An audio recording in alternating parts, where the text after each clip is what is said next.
signed by Honorable Vice Chancellor and signed by Honorable Chancellor.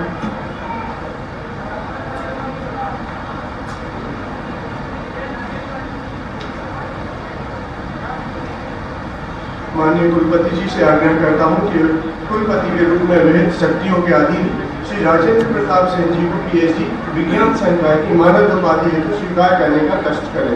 माननीय कुलपति। विश्वविद्यालय के कुलपति के रूप में विभिन्न शक्तियों के अधीन मैं श्री राजेंद्र प्रताप सिंह जी को पीएचडी विज्ञान संकाय की मानद उपाधि हेतु अभिस्वीकृति प्रदान करता हूँ।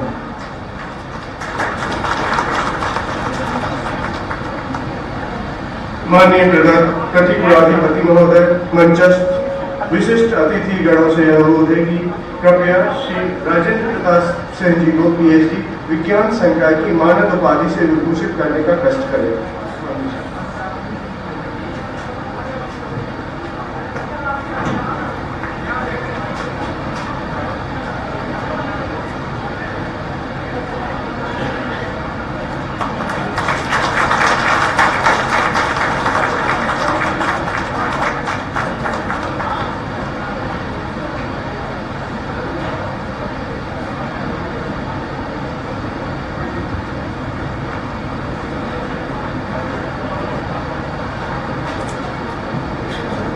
मैं परम आदरणीय माननीय प्रोफेसर एडीएन वाजपेयी जी, कुलपति अटल बिहारी वाजपेयी विश्वविद्यालय बिलासपुर को से दीक्षोपदेश हेतु निवेदन करता हूँ। सुश्री सोनल सिंह जी से निवेदन है कि वो आदरणीय जी का संक्षिप्त परिचय प्रस्तुत करें। धन्यवाद सर। मंजिल उन्हीं को मिलती है जिनके सपनों में जान होती है। मंजिल उन्हीं को मिलती है जिनके सपनों में जान होती है। पंख से कुछ नहीं होता, हौसलों से उड़ान होती है। कुछ ऐसे ही शख्स हमारे बीच उपस्थित हैं जिन्होंने सपनों में जान डाली है। आचार्य अरुण दिवाकर नाथ वाजपेयी जी। आचार्य अरुण दिवाकर नाथ वाजपेयी जी वर्तमान में अटल बिहारी वाजपेयी विश्वविद्यालय बिलासपुर छत्तीसगढ़ में कुलपति हैं। यह एक नेक आत्मा, विनम्र धार्मिक व्यक्ति हैं। आपने अर्थशास्त्र में शिक्षण के क्षेत्र में उत्कृष्ट हासिल की है। आपको 4.5 दशक से अधिक का उच्च शिक्षा और अनुसंधान का अनुभव है। आपने लगभग 800 से अधिक राष्ट्रीय एवं अंतर्राष्ट्रीय स्तर पर व्याख्यान एवं उद्बोधन किए हैं। आपने अरुण सत्यसाई मैं तुम्हारे सारथी हूँ, मैं तुम्हारे पास भी हूँ सहित 13 पुस्तकों, 11 मोनोग्राफ, रानी दुर्गावती शौर्य काव्यांजलि, 35 शोध पत्र राष्ट्रीय एवं अंतर्राष्ट्रीय आदि का प्रकाशन किया है। अब मैं माननीय प्रोफेसर एडीएन वाजपेयी जी को मंच पर आमंत्रित करता हूँ।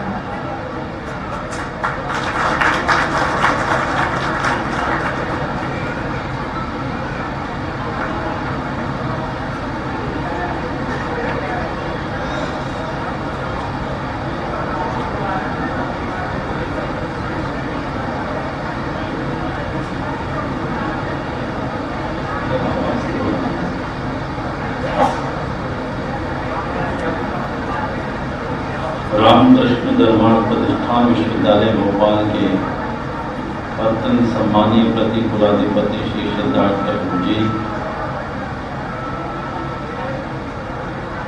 इस विश्वविद्यालय के अत्यंत सम्मानीय कुलपति प्रोफेसर अजय अग्रवाल जी, अभी अगर जिन्हें मानद विद्या वारंटी और विद्या वाचस्पति की उपाधि से भूषित किया गया है, ऐसे प्रोफेसर जेसीबी ओलिवेरा अबुरा विश्वविद्यालय अबुरा पुर्तगाल एवं प्रोफेसर रामपाल सिंह जी, मंच पर विराजमान प्रोफेसर NC गौतम, न्यासी मंडल, प्रबंध मंडल एवं अकादमिक काउंसिल के सम्माननीय सदस्यगण, विश्वविद्यालय के आचार्य कुल के समस्त सदस्यगण, अधिकारी बंधुओं, इस दीक्षांत समारोह में स्वर्ण पदक एवं उपाधियां प्राप्त करने वाले छात्र छात्राओं, उनके अभिभावक एवं अन्य आमंत्रित अतिथिगण, प्रिंट और इलेक्ट्रॉनिक मीडिया के प्रतिनिधिगण, कुल सचिव डॉक्टर N.K. लारिया। सर्वप्रथम मैं RKTF विश्वविद्यालय के कुलपति प्रोफेसर विजय अग्रवाल, कुलाधिपति डॉक्टर साधना कपूर जी, जो अपनी व्यस्तताओं के कारण आज उपस्थित नहीं हो पाई हैं, तथा प्रबंध समिति के समस्त सदस्यों के प्रति आभार व्यक्त करता हूँ कि जिन्होंने उन्हें मुझे आज के दीक्षांत समारोह का उद्बोधन देने के लिए आमंत्रित किया, अपनी स्वीकृति प्रदान की। मुझे पिछले वर्ष भी आमंत्रित किया गया था, जिसमें नोबेल पुरस्कार सम्मानित श्री कैलाश सत्यार्थी जी मुख्य अतिथि थे, लेकिन मैं अपने स्वास्थ्य के कारणों से यहाँ पर उपस्थित नहीं हो पाया। मुझे अपनी सीमाओं से पूरी तरह से वाकिफ है। मैं यहाँ आपके समूह के उपस्थित हुआ हूँ अपनी योग्यताओं, क्षमताओं, पदों के कारण नहीं, अभी तो प्रोफेसर विजय अग्रवाल की स्नेह, विजय अग्रवाल के सानिध्य, उनके साथ एक सहकर्मी होने का सौभाग्य मुझे प्राप्त हुआ, उसके कारण उपस्थित हुआ हूँ। ये प्रोफेसर विजय अग्रवाल की महानता है, मुझे उन्होंने महानता प्रदान की। तो महानता देने वाला महान व्यक्ति से अधिक महान होता है। मैं धन्यवाद देना चाहूँगा पूरे RKTF परिवार को, विशेषकर साधना कपूर जी को, सिद्धार्थ कपूर जी को, पूरे कपूर परिवार को, जिन्होंने विजय अग्रवाल के साइंटिस्ट को कुलपति के रूप में यहाँ पर नियुक्ति के लिए बुलाया। इनके कुलपति बनने की प्रतीक्षा मुझे व्यक्तिगत रूप से बहुत पहले से थी। जहां नहीं बन पाए उन विश्वविद्यालयों में दुर्भाग्य था। सौभाग्य इस विश्वविद्यालय में इतने बड़े साइंटिस्ट को इस विश्वविद्यालय में कुलपति बनाया गया है। मेरी अनंत शुभकामनाएं, कोटि शब्द आए जो आपने अपनी यहाँ प्रतिवेदन प्रस्तुत किया, यद्यपि वो आपके आने से पूर्व की और कुछ आपके आने के समय के बाद की प्रतिवेदन है, लेकिन जो समय आपको 4 वर्ष का यहाँ पर कम से कम दिया गया है विश्वविद्यालय अधिनियम के तत्वावधान में, उसमें विश्वविद्यालय नई ऊंचाइयों को प्राप्त करेगा। कुलपति वो हो जिसके पास में दृष्टि हो, और दृष्टि को एक व्यूह रचना में रूपांतरित करने की क्षमता हो, उसके अपने संबंध हो, तभी जाकर विश्वविद्यालय प्रगति कर पाता है। और विजय अग्रवाल के पास में सारी चीजें हैं। मैं उन्हें इस विश्वविद्यालय की सेवा में अनवरत संलग्न रहने के लिए शुभकामना देता हूँ, और मैं प्रतीक्षा रहूँगा जो उन्होंने कहा है कि देश का सर्वश्रेष्ठ विश्वविद्यालय बनाने का मुश्किल है, बहुत मुश्किल है। आप बनारस हिंदू विश्वविद्यालय की ऊंचाइयाँ नहीं प्राप्त कर सकते, प्रेसिडेंसी गवर्नमेंट भी मुश्किल है। हाँ, आप ये कहिए कि निजी विश्वविद्यालय, और जिस प्रकार के निजी विश्वविद्यालयों की बाढ़ बढ़ती चली जा रही है भारतवर्ष में, उसमें आप गुणवत्तापूर्वक शिक्षा देते हुए निजी विश्वविद्यालयों की सरणी में RKTF को जो रामकृष्ण धर्मार्थ फाउंडेशन इसके नाम पर जो सर्वश्रेष्ठ विश्वविद्यालय बना पाएंगे, इसके लिए मैं शुभकामनाएं देता हूँ। और मैं चाहूँगा कि आप हमारे विश्वविद्यालय के साथ मिलकर काम करें, जिसमें हमारे आपके जो व्यक्तिगत संबंध हैं उनको संस्थागत संबंधों में रूपांतरित करने का एक कदम हम आगे बढ़ाएंगे। प्रिय छात्रों, आपको पता ही है कि दीक्षांत की समृद्ध सुदीर्घ परंपरा भारतवर्ष में विद्यमान रही है। यही नहीं, प्रोफेसर रामपाल सिंह जी सहमत होंगे इस बात से, रामप्रसाद सिंह जी, सॉरी रामपाल सिंह और दूसरा नाम कि भारतवर्ष एक ऐसा देश है जिसने विश्व को विश्वविद्यालय की अवधारणा दी है। नालंदा, तक्षशिला, उज्जैनी, अवंतिका जैसे विश्वविद्यालय भारतवर्ष में ही थे, जहाँ पर हजारों की संख्या में विद्यार्थी 16 विद्याओं और 64 कलाओं में शिक्षा प्रशिक्षण प्राप्त करते थे। इस संदर्भ में गुरुकुलों का उल्लेख करना प्रासंगिक होगा। भारतवर्ष की शैक्षिक संस्कृति गुरुकुलों पर आधारित रही है। प्रत्येक विद्यार्थी अपनी विशेषज्ञताओं में निपुण होकर अंतिम दिवस, जिसे हम दीक्षांत कहते हैं, आजकल गुरु के सामने एक साथ एकत्रित होते थे और गुरु उन्हें एक साथ मानव के सद्गुणों संपन्न होने की दीक्षा देता था, मंत्र देते थे। सत्यम वद, धर्मम चर, स्वाध्याय मां प्रमदम, मातृ देवो भव, पितृ देवो भव, आचार्य देवो भव, अतिथि देवो भव, इन सब की शिक्षाएं देता था, जिनका फल मुझे तैत्तिरीयोपनिषद में मिल जाता है। आज भी हम उस समृद्ध परंपरा का निर्वहन कर रहे हैं बड़ी निष्ठा के साथ में, परंतु आज की और प्राचीन काल की परंपरा में एक कोटि मुजब अंतर है। हमारी प्राचीन परंपरा पूर्ण रूप में आज में स्वतः संचालित होती थी, जबकि आज की व्यवस्था बहुत औपचारिक तंत्र संचालित है। बंधुओं, मैंने आज के उद्बोधन के लिए बहुत ही सोच समझ के विषय चुना है, वो है सुविकसित भारत @2047।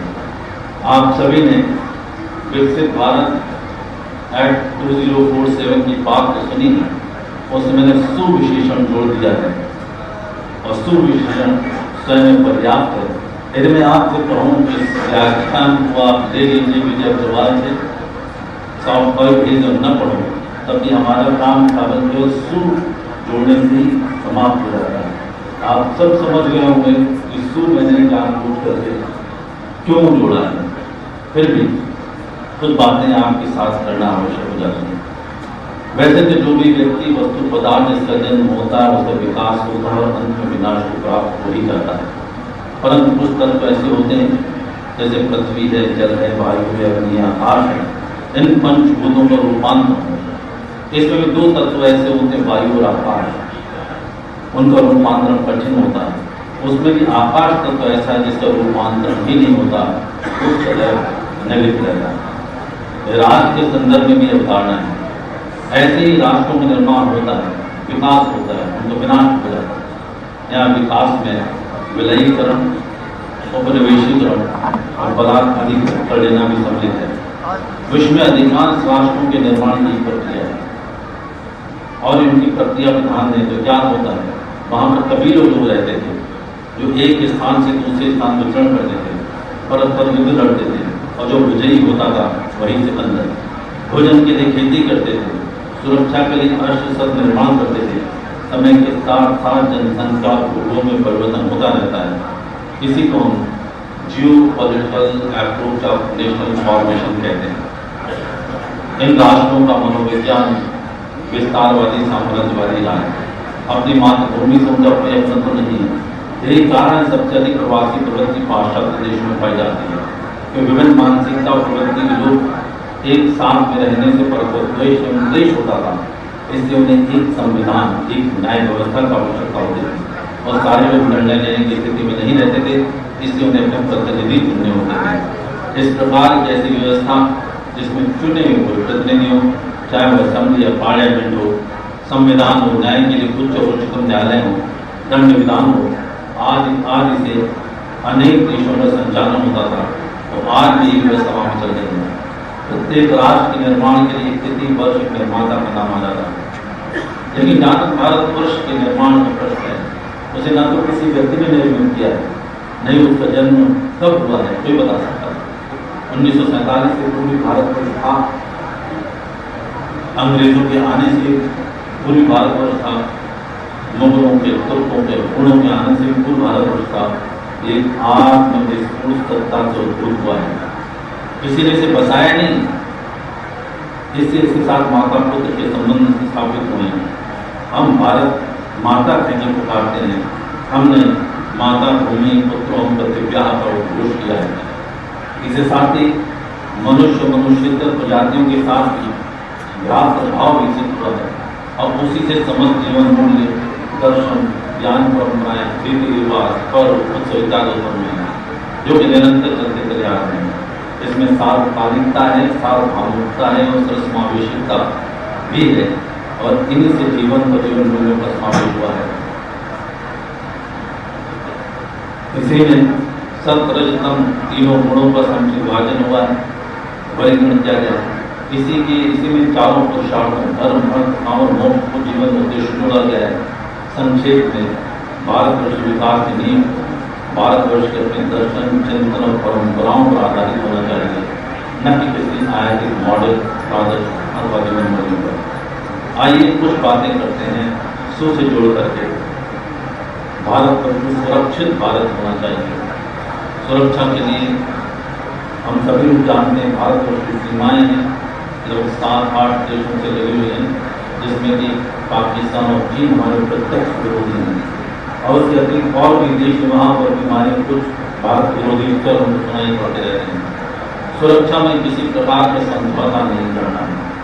जो भी हमारे पास शस्त्र अस्त्र उपलब्ध हो ठीक है, और उसके लिए यदि आयात करना हो, विदेशों से भी आयात करने में भी कोई हमें संकोच नहीं करना चाहिए।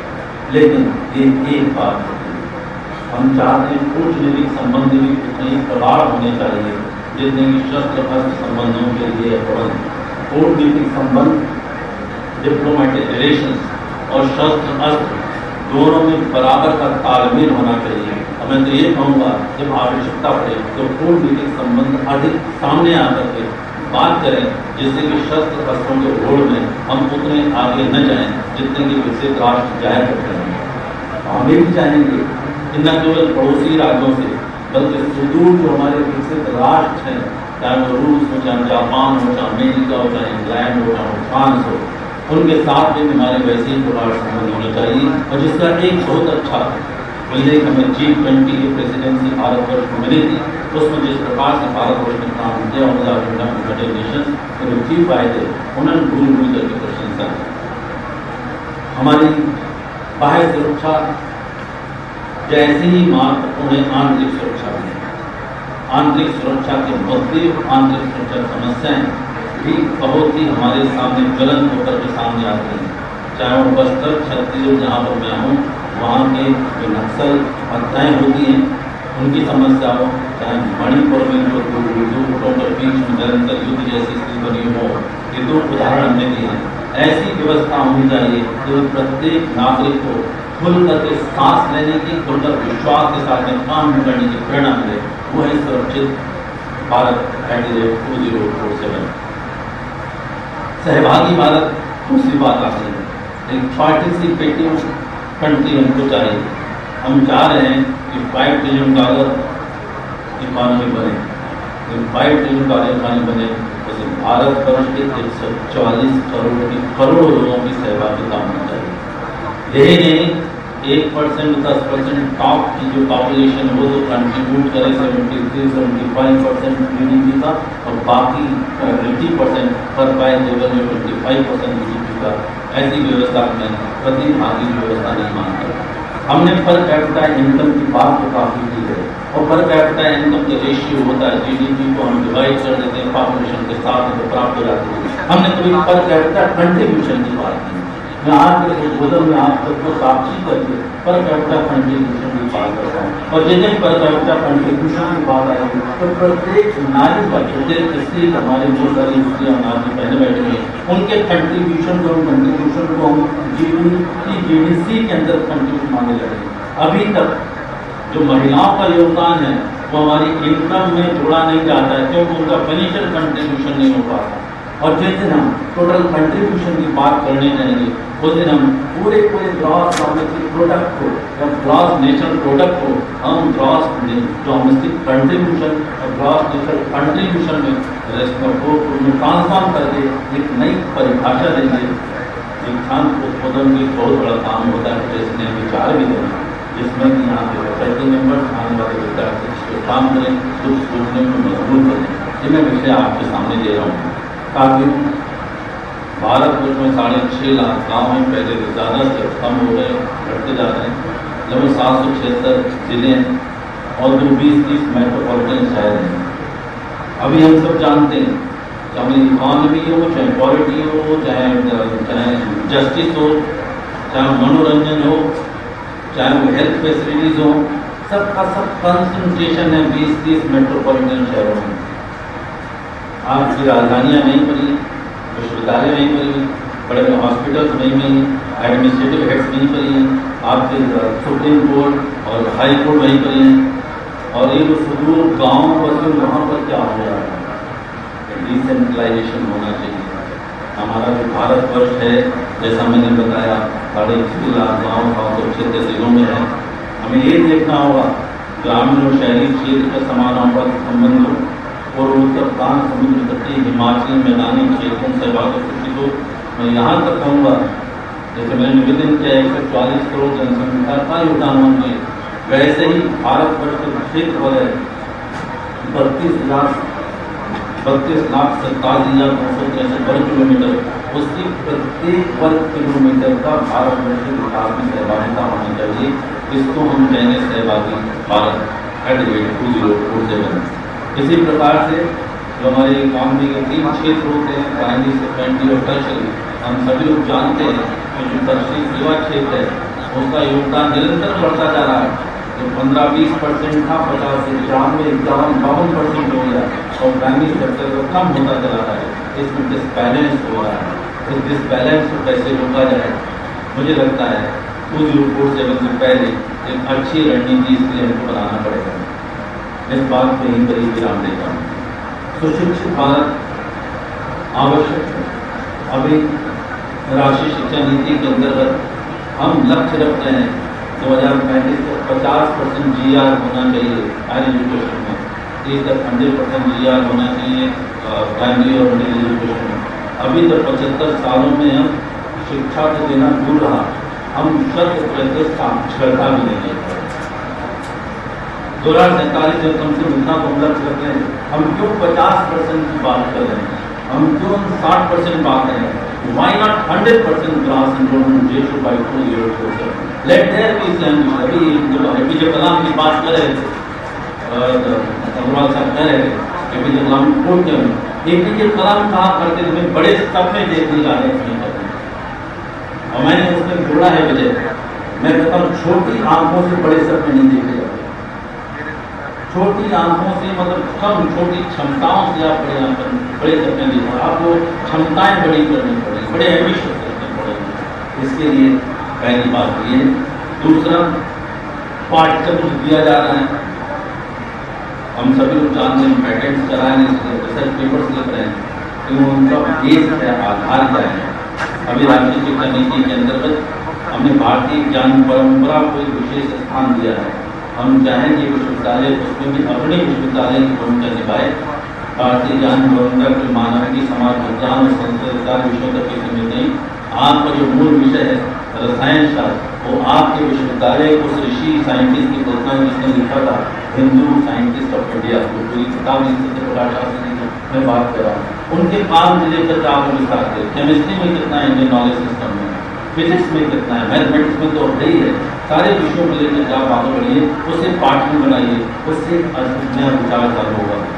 आज जो अंधी दौड़ है उसमें IT, इंजीनियरिंग, मेडिकल, मैनेजमेंट निकाल पढ़ते चले जा रहे हैं, मानविकी, समाज विज्ञान, कला के विषय छूटते चले जा रहे हैं। संस्थानों को कौन देगा? संस्थान में बात बहुत की जाती है, लेकिन जब तक शिक्षा संस्कारों के साथ नहीं जुड़ेगी, निश्चित तौर पर जैसे पढ़े लिखे लोगों में अपराध की प्रवृत्ति बढ़ रही है और बढ़ेगी, इससे अशांति जो है विकसित होती चली जाएगी। रोजगार आवश्यक है, लेकिन उद्योग व्यवसाय के साथ में जिस प्रकार से निजी क्षेत्र में शिक्षा बढ़ती चली जा रही है, उसमें उसकी लागत बढ़ रही है। उस लागत को हम कैसे कम कर पाएँ और हमारे विद्यार्थी अभिभावक जिस भावी लाभ की प्रत्याशा उच्च में फंसते चले जा रहे हैं, हमें लगता है उसे कहीं न कहीं हमें समझौते के साथ में सामने स्थापित करके बात करनी होगी। हमें रोजगार देना जरूरी है, लेकिन रोजगार और संस्थान जो साथ साथ चलेंगे तो वो अच्छी बात होगी। रोजगार देना, रोजगार देने की बात करना कोई बुरी बात नहीं है, लेकिन हम सब जानते हैं शिक्षा रोजगार नहीं देता। अब पहले मैं कोई ऐसी बात कर रहा हूँ, बेकार की बात कर रहा हूँ, मैं पूरे अर्थशास्त्र के विद्यार्थी होने के नाते पूरे होशोहवास में कहता हूँ कि रोजगार की इकॉनमी देती एजुकेशन नहीं देता। एजुकेशन ट्रेंड करता है एम्प्लॉयबल लोगों के लिए, लेकिन जब मान ली इकॉनमी में ही एम्प्लॉयमेंट देने की क्षमता नहीं है, तो कहाँ पाएंगे? 1 से 100% एम्प्लॉयमेंट ओरिएंटेड एजुकेशन प्राप्त करने वाले medical graduate, IT graduate, engineering graduate, nurses जब बेरोजगार रहते हैं तब किस प्रकार शिक्षा देना चाहते हैं? मेरा कहना है शिक्षा संस्कार के साथ साथ में स्वरोजगार की भावना से आगे बढ़ें, लेकिन ऐसी शिक्षा जिसमें राष्ट्रीय अंतर्राष्ट्रीय मानकों को भी ध्यान में रखना पड़ेगा, हमें उसे प्रदान करना है। मुझे लगता है मातृभाषा की बात भी आवश्यक होती है। मुझे प्रसन्नता हुई जब मैंने प्रोफेसर विजय अग्रवाल से पूछा कि भाषा मुझे उद्बोधन देना है, और सर आप तो हिंदी में लिखिए।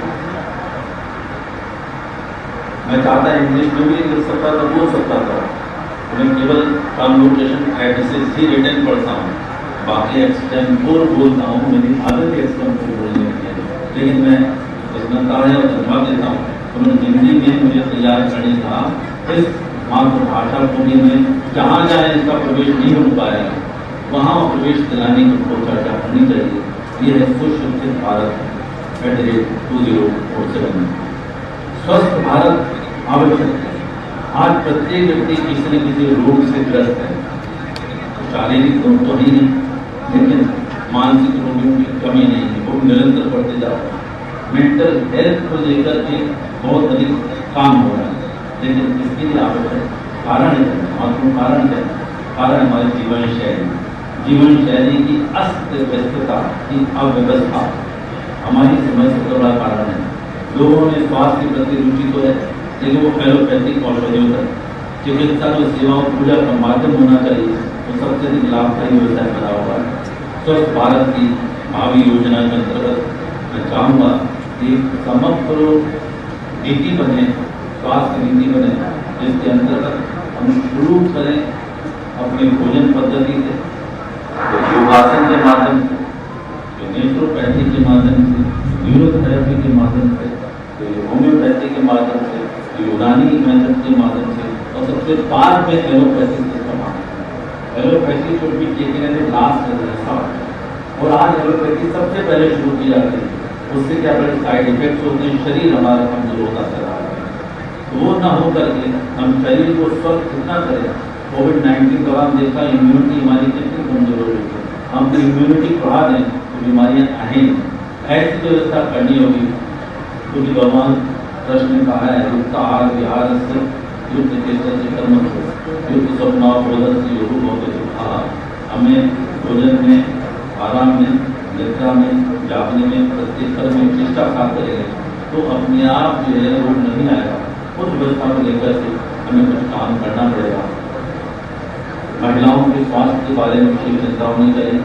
ऐसे क्षेत्र जो कि सुदूर आदिवासी क्षेत्र के जो बंदी बकरियाँ हैं उनकी समस्याएं, बच्चे कुपोषण के शिकार हो रहे हैं, इसकी जो समस्याएं हैं इसके बारे में आमूल हमें अध्ययन करना पड़ेगा, नीति बनानी पड़ेगी।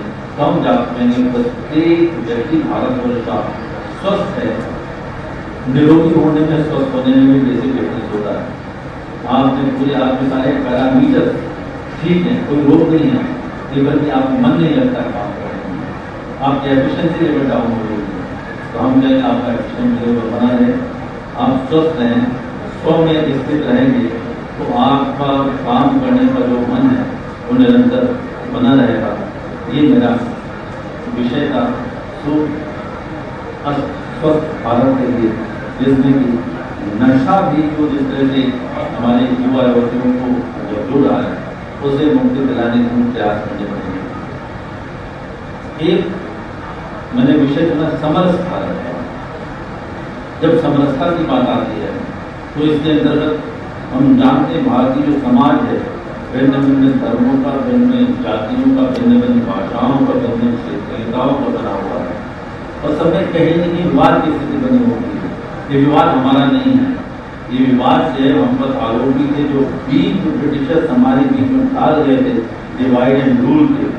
वो डिवाइड एंड रूल की भावना कहीं न कहीं अभी भी हमारे अंदर आती है। जिस प्रकार का हमारे पास में ब्यूरोक्रेटिक सिस्टम हमारे पास में है, और यही चाहता है हम डिस्टेंसेस क्रिएट करें और एडमिनिस्ट्रेशन करें, हमें इसे रिप्लेस करना पड़ेगा। हम डिवाइड एंड रूल की बात नहीं करते, हम डिस्टेंस एडमिनिस्ट्रेशन बात नहीं करें, हमें यूनाइट और कोऑपरेशन की बात करनी पड़ेगी। समरसता के अंतर्गत घर में उनमें किस प्रकार से एक साथ लाएं, ज़्यादा सनातनी धर्म है, जिसमें हिंदू भी हैं, बौद्ध भी हैं, जैन भी हैं, सिख भी हैं और सब एक साथ आ जाएंगे। इनमें कोई मतभेद नहीं होता है, सुलझा लेते। हाँ, मतभेद होता है जब इस्लाम और ईसाइयत के साथ होते हैं। हमें कॉमन मिनिमम प्रोग्राम के अंतर्गत बात करनी होगी। बड़े बड़े राजनेता बने, धर्म नेता बने, और ये मुद्दे हैं जिनमें सबको एक साथ काम करना होगा और उसके बाद में जो चीज़ें देखी जाएंगी।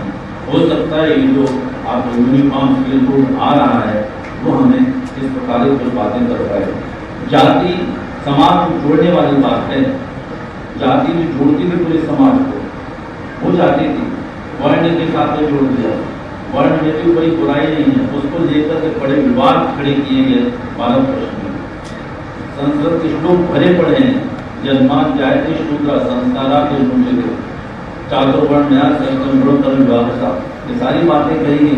इसमें कहीं भी नहीं कहा कि जन्म से ही व्यक्ति कोई ब्राह्मण क्षत्रिय वैश्य इत्यादि होता है, अपने कर्म के आधार होता है। उसकी बात को छोड़ करके राजनीतिज्ञों ने इसको इस तरह पेश किया, एक जाति वाले दूसरे जाति की धर्म दुश्मन जैसे बन जाते हैं। आवश्यकता इस बात की है, हमें एक शरीर जिस प्रकार से होता है और शरीर में जिस प्रकार भिन्न भिन्न अंग होते हैं, उसी प्रकार से प्रत्येक वर्ण प्रत्येक जाति के लोग काम करें तो शरीर को रष्ट पुष्ट बना करके इसको आगे ले जाएं। ये समरस भारत की बात है। यदि ये नहीं कर पाए तो मुझे लगता है विकसित भारत होने पर भी कहीं न कहीं ऐसी दुर्बलताएं हमारे पास रहेंगी जिसको कि हम आगे नहीं बढ़ पाएंगे। एक कॉन्सेप्ट आ रहा सुशासित भारत का। सुशासित भारत जिसकी बात मैंने अभी की, हम गुड गवर्नेंस की बात करते हैं। गुड गवर्नेंस ट्रांसपेरेंसी होनी चाहिए, अच्छी मशीनरी होनी चाहिए। यूनिवर्सिटी सिस्टम में वाइस चांसलर टाइम पे है, रजिस्ट्रार टाइम पे आके किसी में सब कुछ हो जाए। तो आप समझिए कि structural governance is not good governance. आपने निर्णय किस प्रकार के लिए, आपके निर्णय किस प्रकार के लिए, और यहाँ पर मैं बात करना चाहूँगा हमारे जो प्रजातंत्र की व्यवस्था के 3 अंग हैं। एक हमारी विधायिका है, न्यायपालिका है, कार्यपालिका है। हम सभी पढ़े लिखे लोग तो जानते हैं तीनों में मतभेद किस प्रकार होता है। मुझे क्षमा करेंगे, चीफ जस्टिस ऑफ इंडिया कितने प्रोएक्टिव और काम कर रहे हैं, सभी अच्छे जजमेंट उनके पास आते चले गए। लेकिन कहीं नहीं लगता है कि जुडिशियल एक्टिविज्म कुछ ज़्यादा हो रहा है। मैंने एक भाषण में, क्षमा करें कंटेम्प्ट न हो, मैंने इसे जुडिशियल टेररिज्म को भी नाम दिया है। जुडिशियल टेररिज्म उसकी बात भी की है। इस प्रकार से हाई कोर्ट के सुप्रीम कोर्ट के जजेस जजमेंट देते हैं जो हमारी संस्कृति से मेल नहीं खाते। निर्णय होना चाहिए, चाहे वो विधायिका बैठ के कानून बनाए, चाहे कार्यपालिका बैठ के एडमिनिस्ट्रेशन करें, चाहे न्यायपालिका न्याय दे। जब तक भारत की संस्कृति मूल संस्कृति मेल नहीं खाती उसको हम सुशासन के अंदर नहीं रख सकते। आवश्यकता इस बात की है इन तीनों के माइंड सेट में। जब एक बार बातचीत हुई थी शुरू में, तो हमने कहा जैसे Lal Bahadur Shastri academy of administration Mussoorie और Sardar Patel academy of police administration Hyderabad में जो काम खड़े हुए तो माइंड सेट ठीक नहीं होता है, तब तक सुशासन ये 2 संस्थाएं जहाँ पर हाईएस्ट की ट्रेनिंग होती है मसूरी में और वहाँ पर हैदराबाद में IPS ऑफिस ट्रेनिंग होती है। जब तक यहाँ पे वो माइंड सेट ठीक नहीं होगा, हम बात को जो वो 2 पास नहीं पहुँचा पाएंगे। मुझे लगता है गुड गवर्नेंस में संस्कृति के साथ ही निर्णय लेने की बात होनी चाहिए। मैं इस विचार को यहीं पर ही संपन्न करता हूँ। मेरा अंतिम 2 विषय और संक्षिप्त बात करना चाहूँगा। हमें स्वदेशी भारत चाहिए। स्वदेशी भारत से तात्पर्य कोई ऐसा भारत नहीं जो केवल खादी ग्रामों तक सीमित हो, जो कि हस्त चर्म शिल्प, काष्ठ शिल्प, मिट्टी के बर्तन, लटके हुए चीज़ें बनाने तक सीमित हो। आज का भारतवर्ष 21वीं शताब्दी के 24वें वर्ष के आज का दिन 4 अप्रैल का भारतवर्ष है, जहाँ पर गांव-गांव तक लोगों के पास में व्हाट्सएप, गूगल इत्यादि चलाने की बात है, ट्रेनिंग प्राप्त है। मैंने कहा है कि जब समझिए आज बात आती है तो हम केवल स्वदेशी के अंतर्गत ऐसी छोटी छोटी चीज़ें उत्पादन करने की बात क्यों करते हैं। हमारे CSIR के साइंटिस्ट बैठे हुए हैं, मनीष शर्मा जी बैठे हुए हैं, RP सिंह साहब बैठे हुए हैं, बड़े साइंटिस्ट यहाँ बैठे हुए हैं। यदि भारतवर्ष में एक पानी का जहाज बनाने के 10 लाख पुर्जे ज़रूरी होते हैं, तो 10 लाख पुर्जों 6.5 लाख गाँव में हम क्यों नहीं उनके पुर्जे लगाने के कल कारखाने लगा देते हैं। यदि हवाई जहाज बनाने की 1 लाख पुर्जों ज़रूरत होती है, तो क्यों नहीं 1 लाख पुर्जों बनाए 6.5 लाख गाँव में बांट देते हैं। ये सही मॉडल होगा स्वदेशी का, जिसमें कि हम आधुनिकीकरण के साथ में स्वदेशी की भावना लाना चाहते हैं। उस स्वदेशी को भूल जाइए जो कभी 17वीं शताब्दी 18वीं शताब्दी में बात किया करते थे। स्वदेशी अंतःकरण की बात है, भावना की बात है, और स्वदेशी से कोई तात्पर्य नहीं होता हम गांव तक पहुंच जाएं, शहर तक पहुंच जाएं। हमारा स्वदेशी जो है वो कोई क्लोज्ड इकोनॉमी, बंद अर्थव्यवस्था की बात नहीं करता है। हमारा स्वदेशी जो है वो ऐसी बात करता है, हमें स्थानीय संसाधन, स्थानीय कौशल का निर्माण करना है। यदि संसाधन उपलब्ध नहीं है गांव में तो शहरीकूट जाएं, शहर में उपलब्ध नहीं है तो हम पूरे राष्ट्र में जाएं, और राष्ट्र में संसाधन उपलब्ध नहीं है तो देश की सुरक्षा विकास के लिए विदेशों से भी संसाधन आयातित करने में हमें आपत्ति नहीं होनी चाहिए। ये स्वदेशी का जो है एक आयात का मॉडल होना चाहिए। जो हम उत्पादन करते हैं पहला अधिकार उत्पादक का होना चाहिए। हम विक्रय करें शेष राशि का, हम विक्रय बढ़ाएं, पूरे राष्ट्र की सीमाओं में विक्रय करें, और जो बच रहता है उसे हम विदेशों में निर्यात भी करें, जैसे हमने शस्त्र अस्त्रों निर्यात की बात शुरू कर दी है। ये स्वदेशी के निर्यात की भावना, इन दोनों भावनाओं जब हम बात करेंगे तो हम कह पाएंगे we should be vocal for local and local for global. ये दोनों कॉन्सेप्ट हम दे पाएंगे।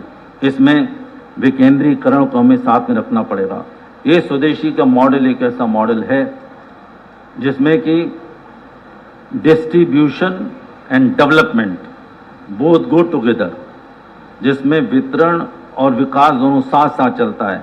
आज की जो हमारी इकोनॉमी मॉडल है, जो पैराडाइम है, उसे हम ग्रोथ का मॉडल अलग बनाते हैं, डिस्ट्रीब्यूशन के अलग मॉडल बनाते हैं। हमें एक मॉडल के द्वारा यदि कुछ एक साथ समस्याओं का समाधान करना हो तो हम स्वदेशी की भावना के साथ में इस मॉडल को अपनाएंगे, जिसमें वितरण हो जाएगा। आप जितने पर्व हम मनाते हैं, जितने उत्सव मनाते हैं, जितने हमारे पास में रामलीलाएं करते हैं, या जो भी स्थानीय स्तर पर जितनी कलाएं को प्रवण करते हैं, उसका उद्देश्य ही है हम किस प्रकार से समाज में वितरण की व्यवस्था को सुनिश्चित कर पाएं। एक उदाहरण, दीपावली का पर्व हम पता नहीं कब से बनाते चले जा रहे हैं, लाखों साल पहले मनाते चले जा रहे हैं। उसमें मिट्टी का बर्तन बनाने से लेकर के, तेल निकालने वाले से लेकर के, रुई की जो बत्ती बनाने से लेकर के, और सोने चांदी और हीरे जवाहरातों तक की सब दुकानें सज जाती हैं। एक ऐसा समझ उदाहरण, पूरा मुहूर्त से इंसेक्ट बढ़ जाता है, ऐसा उदाहरण विश्व में कहीं नहीं मिलेगा। ये स्वदेशी की भावना से उपजी हुई अर्थव्यवस्था है। मैं अपनी इस बात पर ही विराम देता हूँ। अंतिम विषय हमारा है, सबसे महत्वपूर्ण है कि हमने आज विकसित कर लिया और कल हम फिर पीछे चले गए। हमारी आज ग्रोथ रेट बढ़ गई, फिर दूसरे दिन नीचे हो गई। ये सेंसेक्स के मॉडल्स की तरह भारतवर्ष नहीं चला करता है। ये ECG जो बनता है आपका कार्डियोग्राम, उसके हिसाब से भारतवर्ष चलेगा तो ठीक नहीं होगा। हम चाह रहे हैं एक संपोषणीय भारत, एक सस्टेनेबल भारत। लेकिन सस्टेनेबिलिटी से हमारा तात्पर्य यूनाइटेड नेशन के सस्टेनेबल डेवलपमेंट गोल से नहीं है। जो 17 गोल्स उन्होंने सेट कर दिए सारे देशों के लिए कॉमन, उनकी इकोनॉमी अलग है, डेमोग्राफी अलग है, जियोग्राफी अलग है, टोपोलॉजी अलग है, तब भी गोल्स एक जगह सेट कर दिए। गलत है, उसकी फिलॉसफी गलत है। हमारी सस्टेनेबिलिटी तात्पर्य है प्रकृति और पुरुष के अंतर संबंधों को ऐसे सुगठित सुव्यवस्थित करना है जिसमें न किसी की स्वल्पता न किसी की प्रचुरता का अनुभव हो पाए। और उसके लिए हमें फिर अपने ही जीवन शैली पर उतरना पड़ेगा, जो हमने कहीं ईशावास से दृष्टि की ओर कहते हैं, जिसमें कहते हैं उपभोग तो करिए लेकिन त्याग के साथ में। हमारे पास संसाधन उपलब्ध हैं, उन संसाधनों को हम किस प्रकार से उपभोग करें, और उपभोग करने के लिए जो शैली हमको दी गई है वो उपभोगवाद की, पदार्थवाद की, मुद्रावाद की है, जो कि अधिक से अधिक संसाधनों का उपभोग करने पर निर्भर करती है। हमें उस शैली में परिवर्तन करना होगा। जो लोग ये मानते हैं, और जो हम ब्लडलैंड्स जो कमीशन ने रिपोर्ट में कहा है कि हमें भावी पीढ़ियों के उपभोग की चिंता करनी है, लेकिन हम वर्तमान की पीढ़ी के उपभोग की चिंता नहीं करते हैं। क्यों नहीं कर सकते हैं? हमारी संस्कृति कहती है वर्तमान पीढ़ी को त्याग करना चाहिए, जब तक वर्तमान पीढ़ी को हम त्याग करने की, व्रत करने की, उपवास करने की, दान करने की, परोपकार करने की, त्याग करने की भावना नहीं जागृत करते, भावी पीढ़ी सुरक्षित नहीं होगी। मैं स्पष्ट रूप से कह रहा हूं, हम चाहेंगे कि जिस प्रकार से संसाधनों का निर्मम उपयोग हो रहा है, हमारे जल संसाधन सूख रहे हैं, पर्वत टूट रहे हैं, नदियां सूखती चली जा रही हैं, वृक्ष कटते चले जा रहे हैं, हमारी ग्लोबल वार्मिंग निरंतर बढ़ती चली जा रही, टेम्परेचर बढ़ता चला जा रहा है। हमें इसके बारे में सोचना पड़ेगा संवेदनशीलता के साथ में सोचना पड़ेगा, उस प्रकार से जैसे कोई हमारे ऊपर खुद हथौड़ा चला रहा हो। जब तक हम एक पेड़ में अपने को नहीं देखेंगे, जब तक पर्वत में अपने को नहीं देखेंगे, जब तक गाय में, जानवरों में अपने को नहीं देखेंगे, जब तक पक्षियों में अपने को नहीं देखेंगे, जब तक सब में अपने को नहीं देखेंगे, मेरे हिसाब से सस्टेनेबिलिटी का लक्ष्य जो हम प्राप्त नहीं कर पाएंगे, और वो नहीं हो पाएगा तो सुविकसित भारत नहीं हो पाएगा। मुझे लगता है समपोषणीय भारत के लिए हम सबको प्रयास करना होगा। मैंने जो भाषण दिया है, दीक्षांत उपवन दिया है, वो हमारे अनुभूत सत्य को, विचारों को लेखनी मैंने प्रदान किया है। एक एक शब्द जो मैंने आपके सामने प्रस्तुत किया है, विजय अग्रवाल जी, हमारे विद्यार्थी के त्रिपाठी, नागेंद्र सिंह, सब यहाँ बैठे हो, सब जानते हैं हमारे व्यवहार को। एक एक विचार को मैंने भोग करके, अनुभव के आधार पर संजो करके आपके सम्मुख प्रस्तुत किया है। मुझे आरकेडीएफ परिवार ने बुलाया है, इसके लिए बहुत बहुत धन्यवाद। आपने धैर्यपूर्वक हमारे विचारों को सुना, इसके धन्यवाद। Vande Mataram.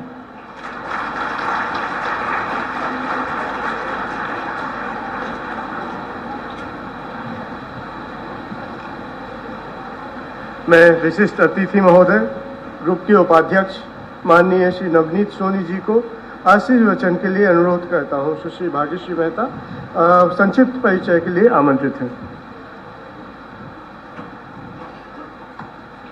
Before I invite Shriman Navneet Soni ji, Vice Chairman, RKDF Group of Institutions, to address the gathering on this occasion, let me give you a brief introduction of him.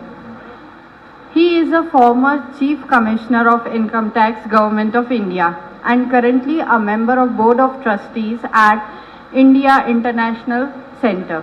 During his professional career of more than 30 years, he served Government of India on deputation to Ministry of Culture for 10 years. He was a member secretary of the National Monuments Authority for 5 years and has been instrumental in framing the policies for heritage protection for India. Apart from finance, he also possesses a vast experience of working and developing policies for Ministry of Tourism, Civil Aviation and Youth Affairs and Sports. Sir, please enlighten us with your valuable insights gained during your professional life.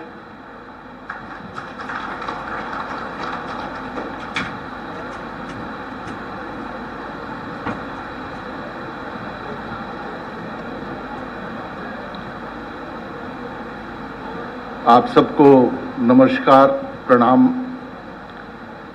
अभी आपने, मैं professor Vajpayee नहीं कहूँगा, आचार्य वाजपेयी जी कहूँगा, एक आचार्य से आपने दीक्षांत उद्बोधन सुना। मैंने भी बहुत ध्यान से सुना और जिस प्रकार विकसित भारत एट 2047 की परिभाषा उन्होंने सुविकसित भारत 2047 करके दी और एक इतना विस्तृत अपना अनुभव आप सबके साथ साझा किया, उसमें से मैंने कुछ प्राप्त किया।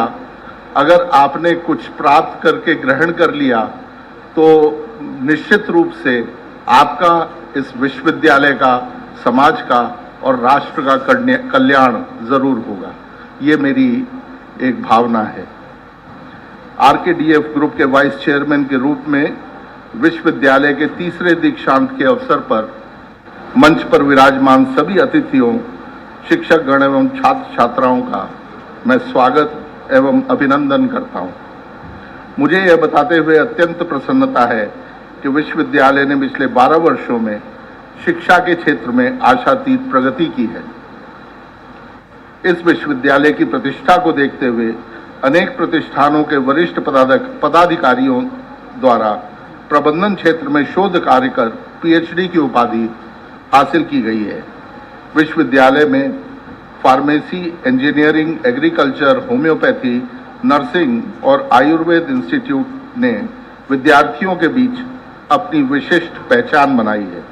इन विभागों को विश्वविद्यालय द्वारा सेंटर ऑफ एक्सीलेंस बनाया गया है। विश्वविद्यालय का शोध केंद्र, जिसे सर जेसी बोस रिसर्च सेंटर कहा जाता है, ने नवाचार के क्षेत्र में विशेष उपलब्धि हासिल की है।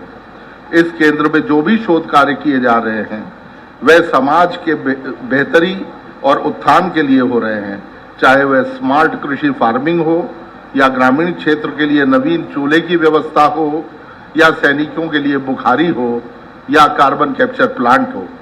मुझे यह बताते हुए भी प्रसन्नता हो रही है कि विश्वविद्यालय अगले सत्र के लिए कुछ नए पाठ्यक्रम प्रारंभ करने जा रहा है, जिनमें जनसंचार के पाठ्यक्रम भी शामिल हैं। इन पाठ्यक्रमों के माध्यम से निश्चित रूप से विद्यार्थियों को रोजगार के बेहतर अवसर उपलब्ध होंगे। विश्वविद्यालय मूल्य पूरक नैतिक शिक्षा देता है, जिससे निश्चित रूप से विद्यार्थियों की गुणवत्ता में वृद्धि होती है। हमारी उन्नत प्रयोगशालाओं में छात्रों को हैंड्स ऑन ट्रेनिंग की बेहतर व्यवस्था सुनिश्चित की गई है, ताकि वे इंडस्ट्रीज में बेहतर ढंग से काम कर सकें।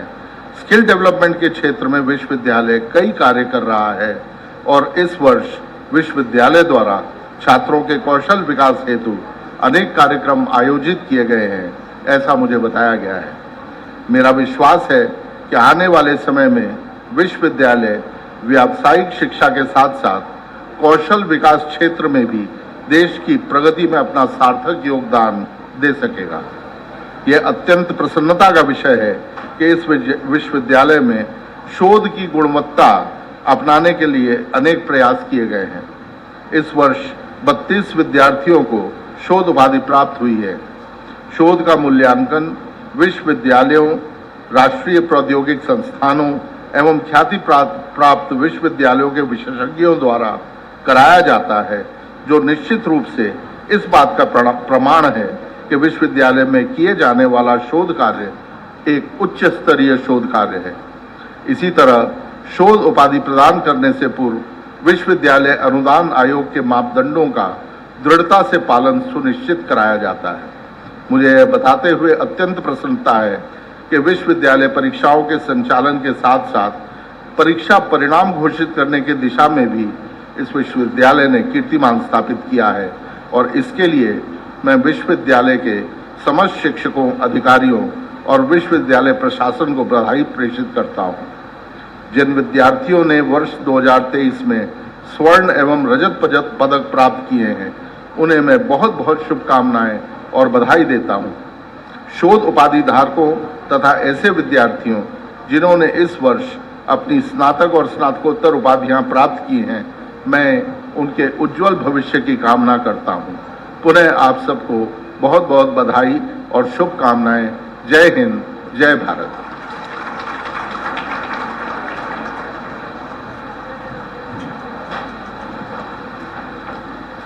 Honorable dignitaries on the dais, respected invitees, all the members in this hall, मैं बताना चाहूँगा कि इस सभागार के साथ में लगे बिल्डिंग में भी हमारे छात्र जो है वो इस प्रोग्राम को लाइव देख रहे हैं।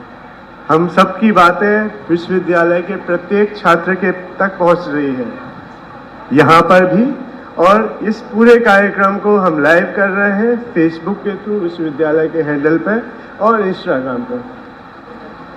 माननीय प्रतिकुलाधिपति महोदय जी की अनुमति से दीक्षांत समारोह में विभिन्न संकायों की उपाधियों के वितरण की प्रक्रिया प्रारंभ की जा रही है। माननीय कुलपति महोदय, मैं इन अभ्यर्थियों को प्रस्तुत कर रहा हूं जिन्हें परीक्षणों उपरांत संबंधित उपाधि ग्रहण करने के सर्वथा योग्य पाया गया है। इन्हें पीएचडी की उपाधि दिए जाने की अभी स्वीकृति प्रदान करने का अनुरोध है। माननीय जी, मैं विश्वविद्यालय अधिनियम के अंतर्गत प्रदत्त शक्तियों के अधीन योग्य पात्र अभ्यर्थियों को पीएचडी उपाधि देने के लिए अपनी अभिस्वीकृति प्रदान करता हूं। Thank you, sir. I call on the eligible scholars to receive their degrees of Doctor of Philosophy from Honorable Chief Guest and special invited guests. Requesting the Honorables for the needful. Mr. Ajay Kumar Barapatre, Doctor of Philosophy in Electronics and Communication Engineering under Faculty of Engineering Technology. Ajay Kumar Barapatre ji.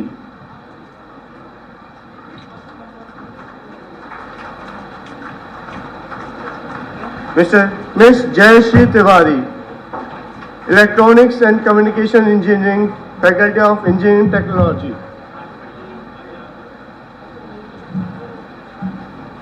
Miss Jayashree Tiwari. Miss Yasmeet Kaur Reel, in the subject Electronics and Communication Engineering under Faculty of Engineering and Technology. Miss Yasmeet Kaur Reel.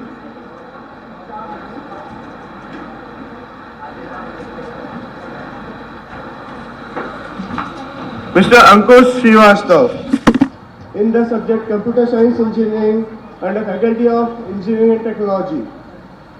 Shri Ankush Srivastav ji.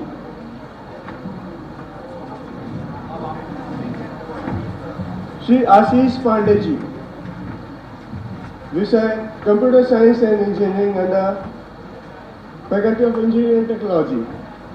Shri Ashish Pandey ji. Shri Jitendra Patel ji, in the subject Computer Science Engineering, Faculty of Engineering Technology. Shri Gagan Sharma ji,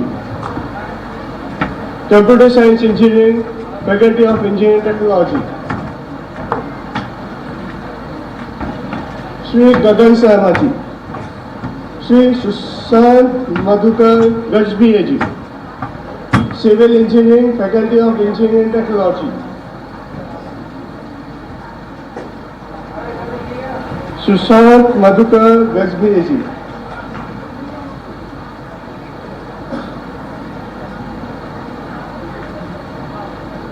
Shri Satish Devkar Kene ji, Civil Engineering, Faculty of Engineering Technology.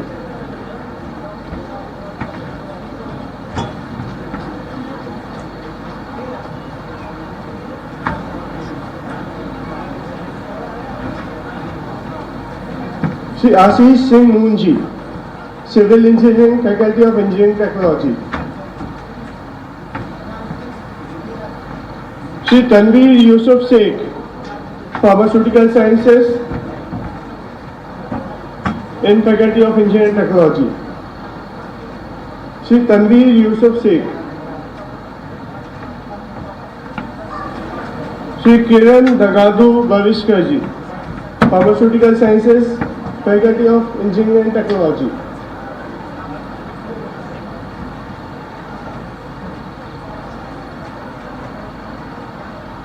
Miss Shiva Shukla ji, Commerce, Faculty of Commerce. Miss Benedicta Balaji,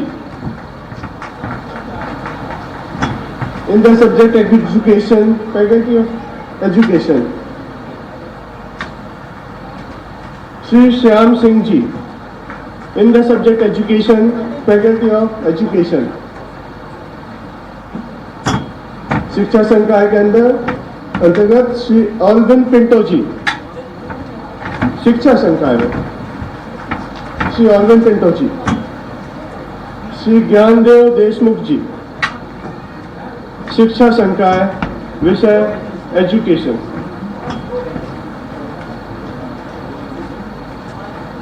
Mr. S. Sankaracharya, in the subject Education and the Faculty of Education.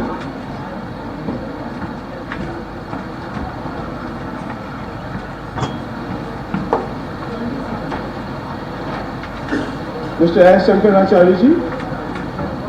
Mr. Raju Nalangola ji, शिक्षा संकाय में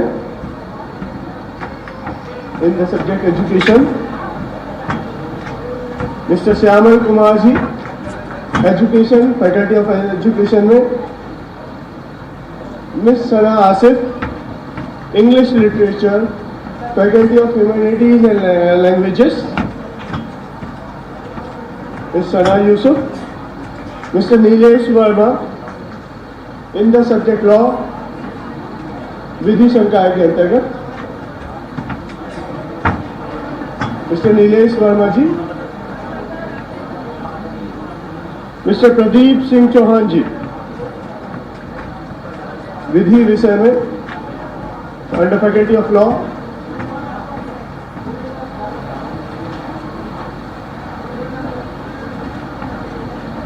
Miss Rajni Ashokrao Bhoyar, in the subject physics and the faculty of science. Miss Rajni Ashokrao Bhoyar. Miss Rimpa Manna, in the subject microbiology and the faculty of science. Miss Rimpa Manna.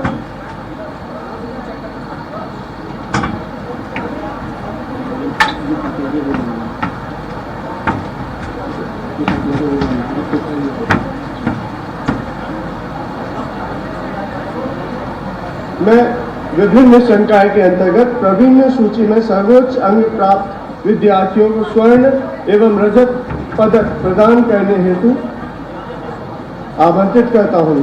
माननीय प्रतिकुलाधिपति महोदय, माननीय मुख्य अतिथि महोदय, माननीय दीक्षांत अतिथि महोदय, माननीय विशिष्ट अतिथि महोदय एवं हमारे प्रबंधन शासी निकाय सदस्य, visitors nominee, respected Nagendra Kumar Singh sir, respected R.N. Patel sir, respected Kotwal madam and respected Nagendra Kumar Singh ji. आपको भी रिक्वेस्ट करूँगा कि प्लीज आप ज्वाइन करें. Professor Krishna Singh ji, professor Krishna Singh ji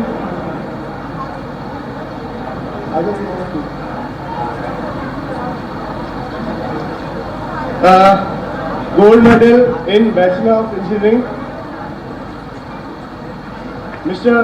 David Dhakar. Bachelor of Engineering gold medal, Mr. David Dhakar.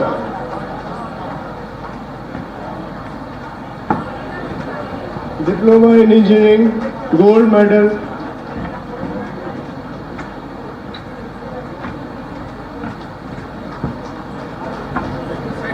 Diploma in Engineering gold medal, Mr. Sachin Kumar Prakash. Diploma in Engineering gold medal, Mr. Sachin Kumar Prakash. Mr. Sonu Kumar Gupta, Diploma in Engineering silver medal. Mr. Sonu Kumar Gupta, silver medal, engineering, diploma engineering.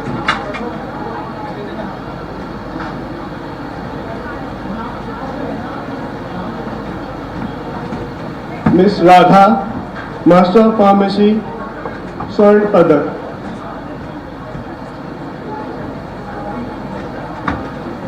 Miss Radha, Master of Pharmacy.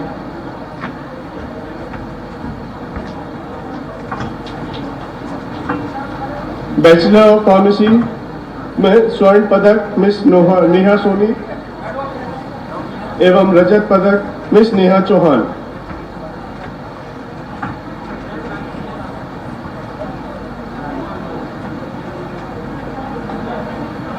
Bachelor of pharmacy gold medal miss Neha Soni and silver medal miss Neha Chauhan.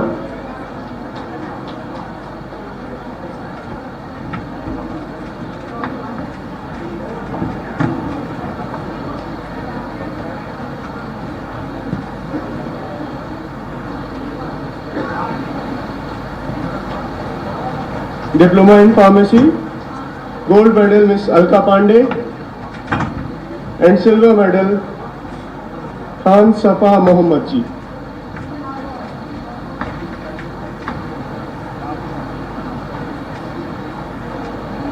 Diploma in pharmacy gold medal Alka Pandey ji and Silver medal Miss Khan Safa Mohammed.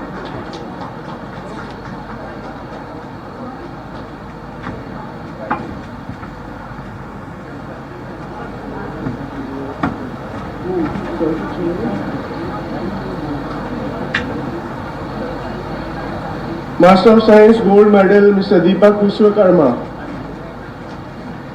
Master of Science Gold Medal Mr. Deepak Vishwakarma.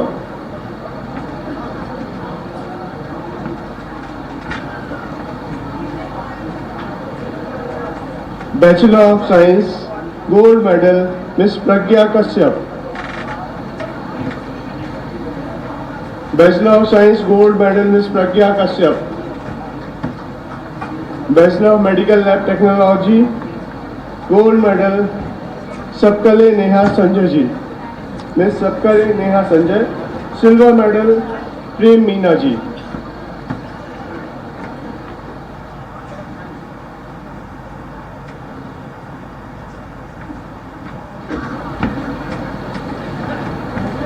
Gold Medal Miss Sapkale Neha Sanjay ji.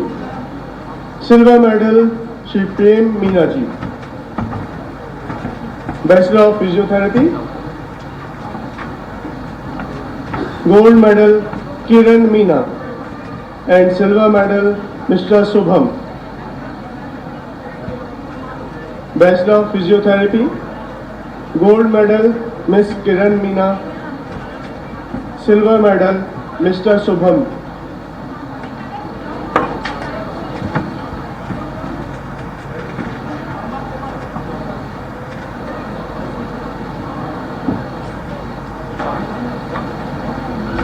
DMLT Gold Medal Miss Megha Rakwar.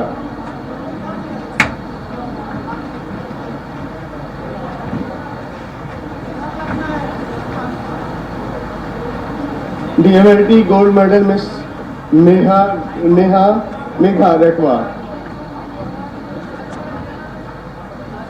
BSc Nursing Silver Medal Mr. Nishant Kumar. BSc Nursing Silver Medal Mr. Nishant Kumar.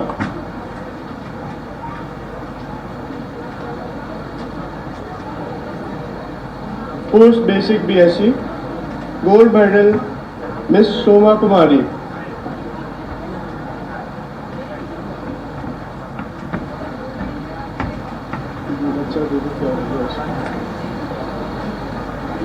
Post Basic BSc Nursing Soma Kumari, Gold Medal.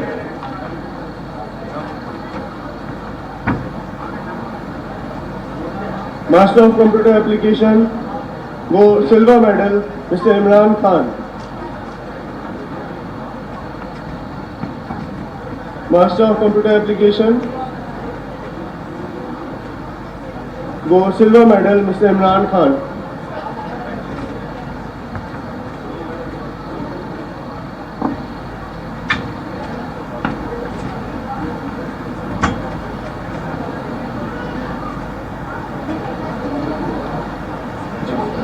Master of Business Administration Miss Akansha Navik. MBA Gold Medal Miss Akansha Navik and Silver Medal to Miss Mahima Sen. Silver Medal to Miss Mahima Sen. BBA Gold Medal Miss Vidhi Bhargav. BBA Gold Medal Miss Vidhi Bhargav. BCom Gold Medal Miss Ayushi Chaurasia.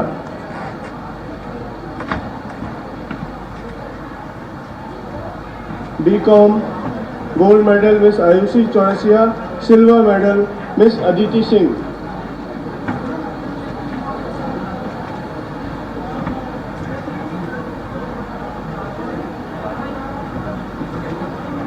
BCom Honors Gold Medal Miss Vidhi Bhargava.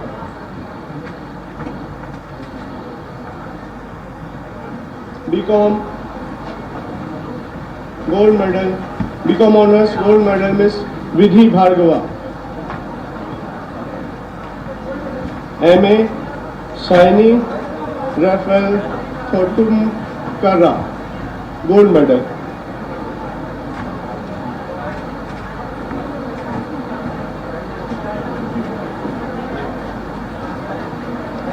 Master of arts gold medal to Shri Shaini Rafael ji.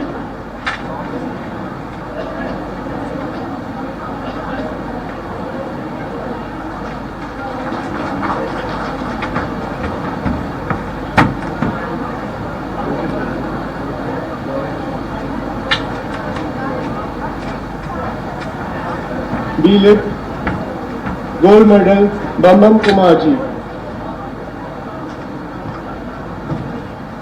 B lift gold medal Bam Kumar ji.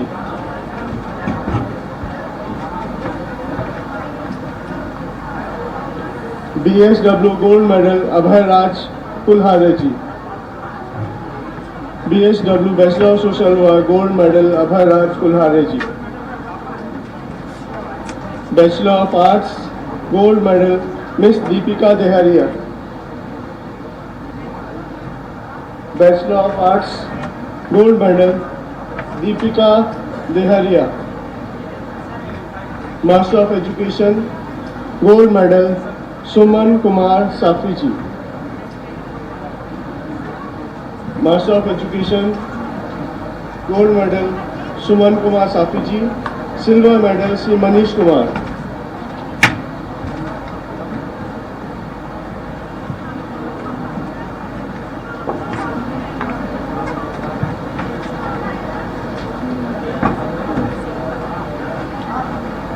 Master of law gold medal Padmaja Singh Baghel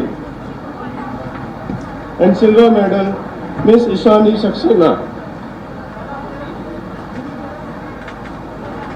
LLM gold medal Padmaja Singh Baghel. Silver medal miss Ishani Saxena.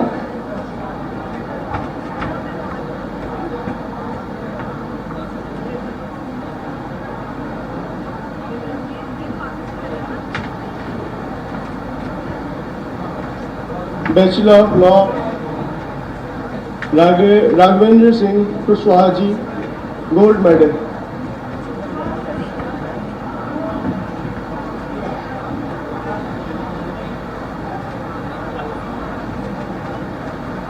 Bachelor of law gold medal Raghavendra Singh Kushwaha ji. BA LLB gold medal Kiran. BA LLB gold medal Kiran ji.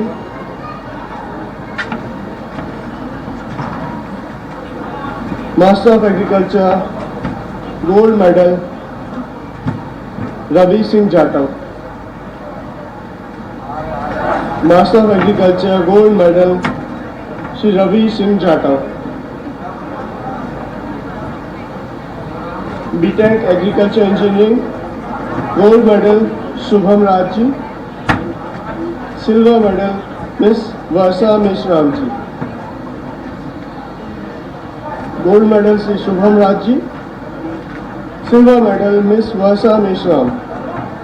Bachelor of science honours agriculture gold medal to Shyam Narayan Vishwakarma. BSc AG gold medal Shyam Narayan Vishwakarma. Bachelor of homoeopathy BHMS gold medal Syed Fuliyaha सिकंदराली ji and silver medal to miss Richa Vajpayee. Gold medal to Syed Fulhana ji and silver medal to Richa Vajpayee ji.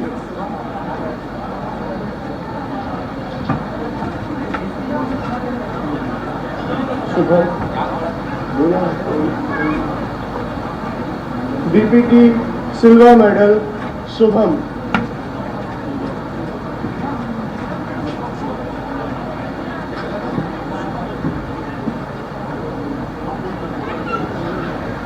BPT silver medal Shubham. अगली list.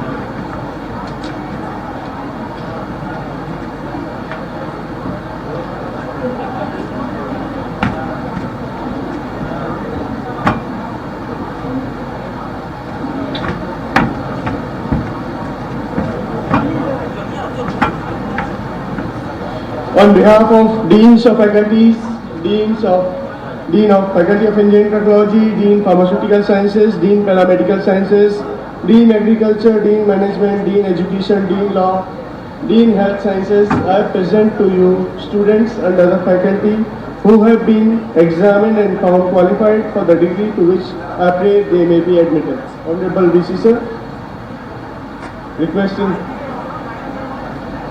Master of Technology, Arunesh Kumar Mishra ji. Master of Technology, Arunesh Kumar Mishra ji.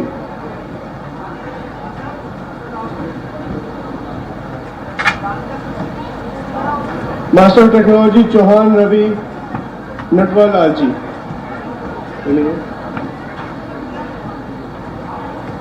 Master of Pharmacy, Shivans Mishra ji and Shivendra ji. Master of Pharmacy, Shivans Mishra ji and Shivendra ji.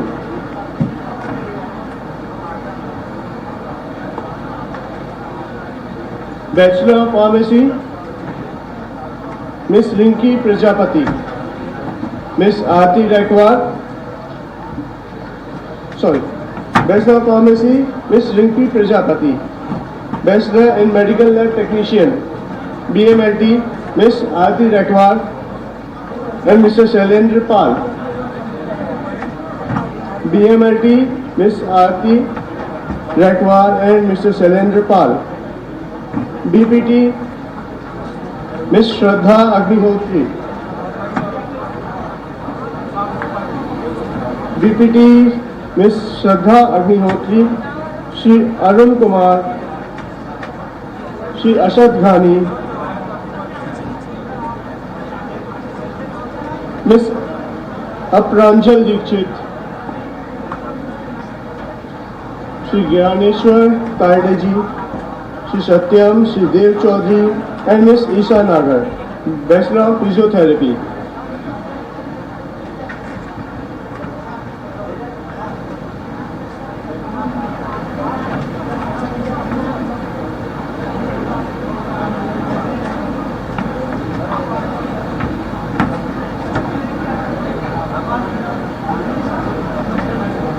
MR Gotkhade Pratik Ramesh ji, MR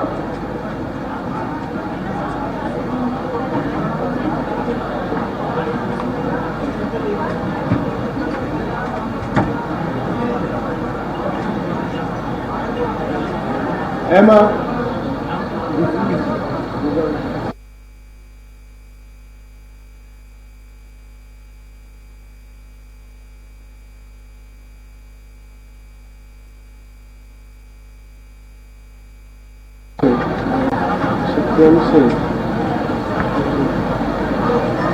Isha नागर तक चले जाओ, ईशा नागर तक चले जाओ।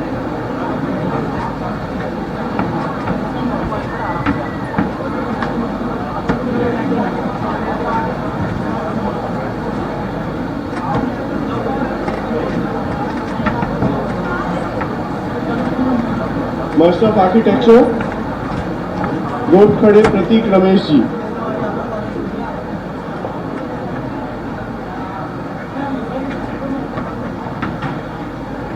Master of education miss Pratibha Tiwari.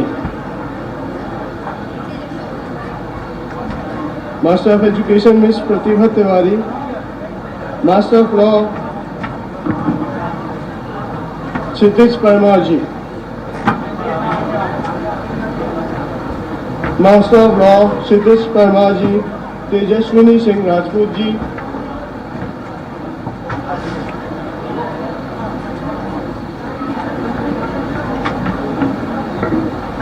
Fiza Irani ji. Syed Haider Mehndi ji.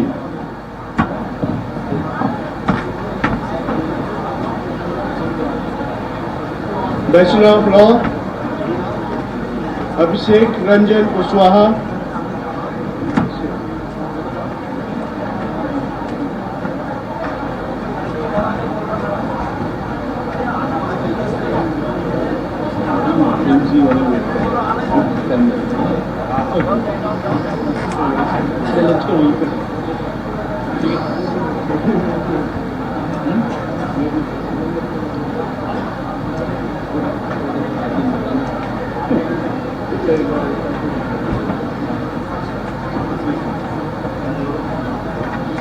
Bachelor of law Shri Abhishek Ranjan Kushwaha,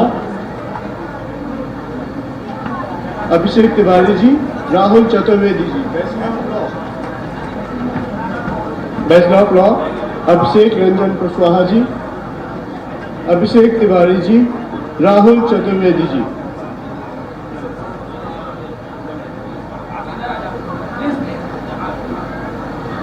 photos जो है वो अवेलेबल रहेंगी आप सभी के लिए, आप बिल्कुल भी परेशान ना हो। सारी की सारी फोटोज सभी छात्रों के लिए विश्वविद्यालय के पोर्टल पर अवेलेबल की जाएगी, लिंक प्रोवाइड किया जाएगा। Bachelor of arts, bachelor of agriculture BSc honours Abhishek Singh and Abhishek Yadav, BSc Abhishek Singh and Abhishek Yadav.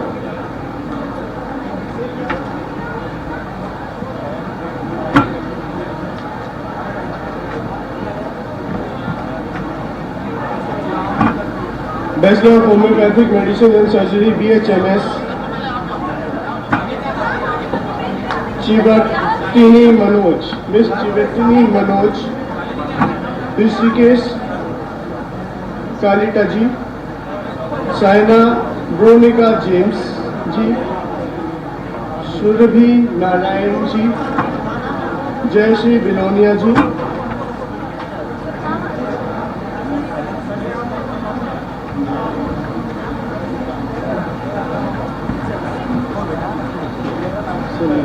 इसके बाद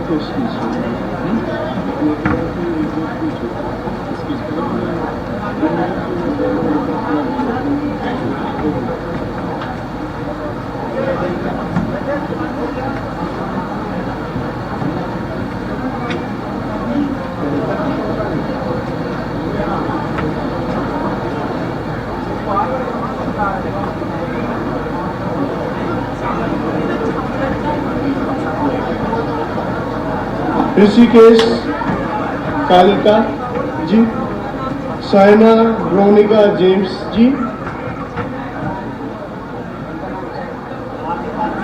सुरभि नारायण जी,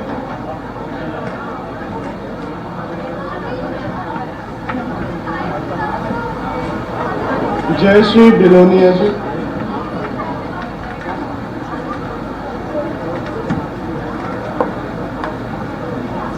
सनायला शिवा बाबूजी,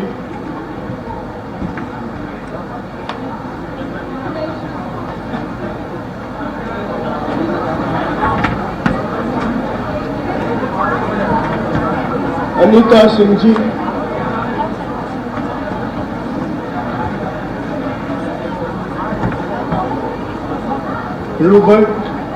रुबाब जिहान जी,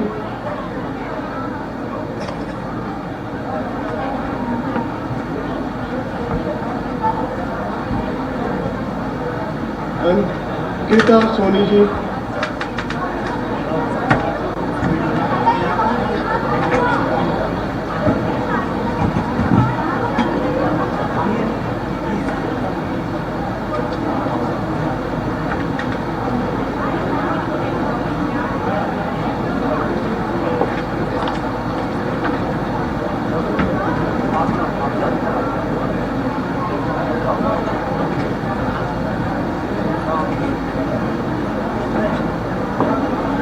पवार बुद्धा किरण जी, रुचिता महेश भाई पंचाल जी,